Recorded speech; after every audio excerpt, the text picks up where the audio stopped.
Let me ask you something. Have you ever looked at someone's arms and thought, damn, those forearms look powerful? Chances are you have. Because forearms, they're one of the most visible muscles in your body. Even if you're wearing a t-shirt or a hoodie, strong forearms still stand out. But here's the thing. Most gym goers completely ignore them. And it's not because they're lazy.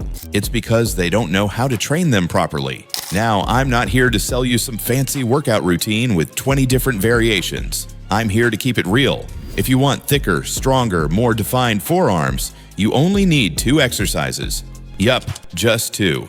And today, I'm going to break them down for you like your personal coach would. But first, let's bust a myth real quick. A lot of people think forearm size is 100% genetic. They'll say, oh, I was born with skinny wrists. It's just my bone structure. Sure, your wrist bones won't grow, but your muscles absolutely can. Forearm size, like every other muscle group, responds to training. Period.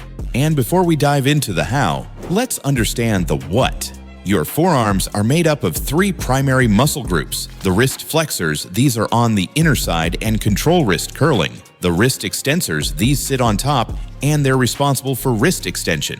And the brachioradialis, the thick ropey muscle near your elbow that helps bend the arm when your palm is facing sideways. Now, why does this matter? Because if you only train one of these, your forearms will look flat and uneven. But if you hit all 3, boom, you'll have that powerful, I lift heavy look. So let's talk about the first essential movement, wrist extensions. This one targets the extensors, the top part of your forearm. It's that area people see when your arms are hanging by your sides. To do this right, grab a light dumbbell and sit on a bench. Rest your forearm on your thigh with your wrist hanging just over the edge and your palm facing down.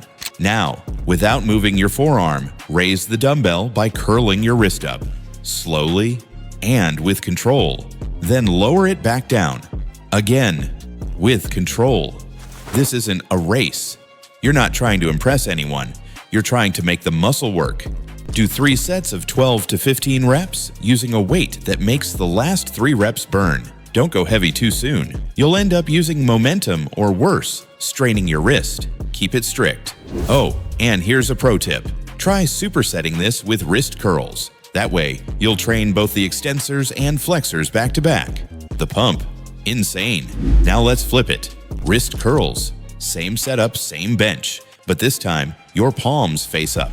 You're curling the dumbbell toward you, squeezing the underside of the forearm, the flexors. These give your arms that juicy, thick look when viewed from underneath. Again, go slow. Pause at the top. Feel the contraction. Lower it down. Let the stretch hit. Then repeat. Another 3 sets of 12 to 15 reps here. And yes, you can do both of these exercises in one session twice a week, preferably on days you hit back or biceps, because that's when your grip is already working and your forearms are primed for growth. Now, if you want to take your gains to the next level, I've got 3 bonus exercises for you. Let's start with the farmer's walk. This one's simple, but brutal. Just grab the heaviest dumbbells you can handle, 1 in each hand. Stand tall, shoulders back, and walk. That's it. Sounds easy, right? Wait until you try walking 30 meters without dropping the weights. Your forearms will be on fire. Why? Because they're under constant tension.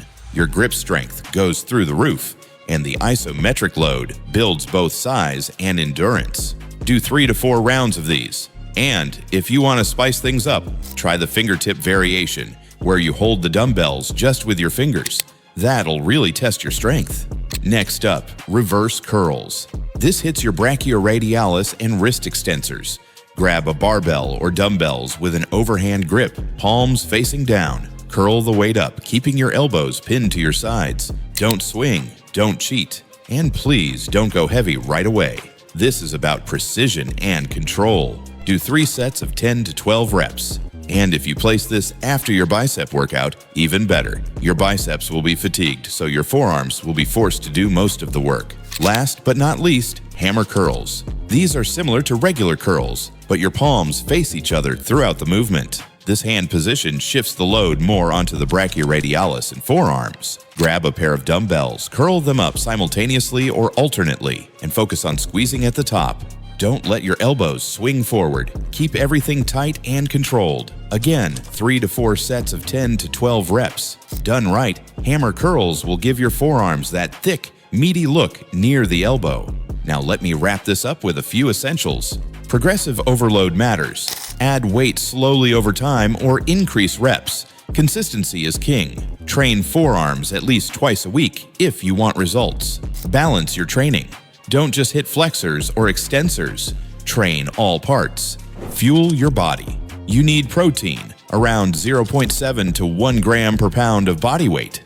And most of all, get your sleep. That's when growth happens. Your forearms aren't just support muscles. They're your strength foundation. They're the first thing people notice when you shake hands, lift a weight, or roll up your sleeves. So stop skipping them. Train smart, train hard. And in a few months, you'll be the guy everyone at the gym looks at and says, "Damn, his arms are built different." If you found this helpful, don't forget to subscribe for more no-fluff, science-backed training tips. And hey, if you want to know 10 common mistakes that could be destroying your gains, check the next video popping up on the screen right now. Let's get stronger, 1 rep at a time.